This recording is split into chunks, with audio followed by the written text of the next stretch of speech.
Bonjour Aurélien Bigot. Bonjour. Vous êtes chercheur spécialisé en transition énergétique. Alors on vient de le voir dans le reportage, nos véhicules sont de plus en plus imposants. 3 chiffres pour s'en convaincre. Depuis 1960, plus 14% de largeur, plus 21% de hauteur et plus 62% pour le poids. C'est considérable.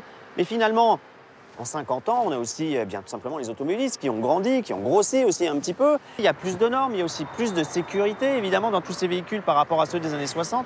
Est-ce que c'est seulement la faute des constructeurs? C'est à la fois la faute des constructeurs, c'est la faute aussi des usagers qui vont préférer ce type de véhicule-là, mais encouragés par les constructeurs, notamment via la publicité.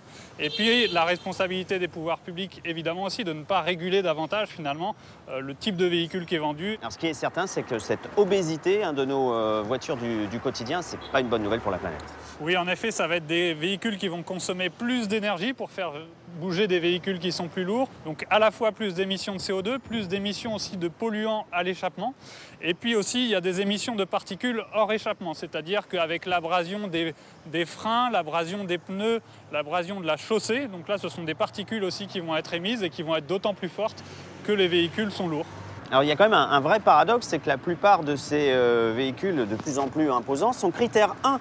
Et les propriétaires sont parfois de bonne foi en disant je vois pas en quoi je suis un problème, j'ai la meilleure des vignettes. Critère 1, ça ne veut pas forcément dire que les émissions de CO2 sont faibles. En fait, les vignettes, elles regardent que les émissions de polluants à l'échappement, c'est-à-dire les émissions qui vont avoir un impact sur la santé. Alors parmi tous ces véhicules obèses, il y a bien entendu les SUV. 50% des ventes mondiales d'automobiles l'an dernier, c'est considérable. En quoi ils posent finalement plus de problèmes que les autres? Parce qu'ils sont plus populaires? Et ce qu'on peut dire sur les SUV, c'est que c'est une forme de véhicule qui est très inefficace. C'est-à-dire qu'en termes d'aérodynamisme, elle va être moins efficace, donc plus de consommation d'énergie, potentiellement moins d'autonomie aussi pour les véhicules électriques qui seraient des SUV.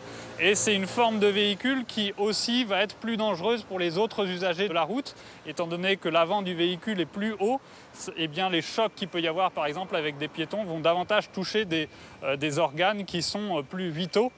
Et du coup, le risque de mortalité pour une collision avec un SUV est 2 fois plus important que pour un véhicule classique. La bonne nouvelle peut-être, c'est qu'en fait, si on cherche une marge de manœuvre pour diminuer nos gaz à effet de serre et nos émissions sans moins se déplacer, c'est tout simplement de passer à des véhicules plus petits. C'est possible. C'est ça, c'est un peu la bonne nouvelle qu'il peut y avoir, c'est qu'il y a énormément de marge de sobriété quelque part, tellement nos véhicules sont surdimensionnés par rapport à l'immense majorité des usages. On a tendance à les dimensionner en gros pour les départs en vacances, mais au final, quand on les utilise au quotidien, eh bien, on n'a pas besoin d'autonomie de véhicules électriques de plusieurs centaines de kilomètres, de 5 places, de 180 km/h de vitesse maximale, de véhicules qui font souvent 1 tonne, 1,5 tonne, voire même plus. Donc voilà, il y a toutes ces marges de sobriété pour aller vers des véhicules plus légers aussi à l'avenir. Merci beaucoup Aurélien Bigot pour toutes ces précisions.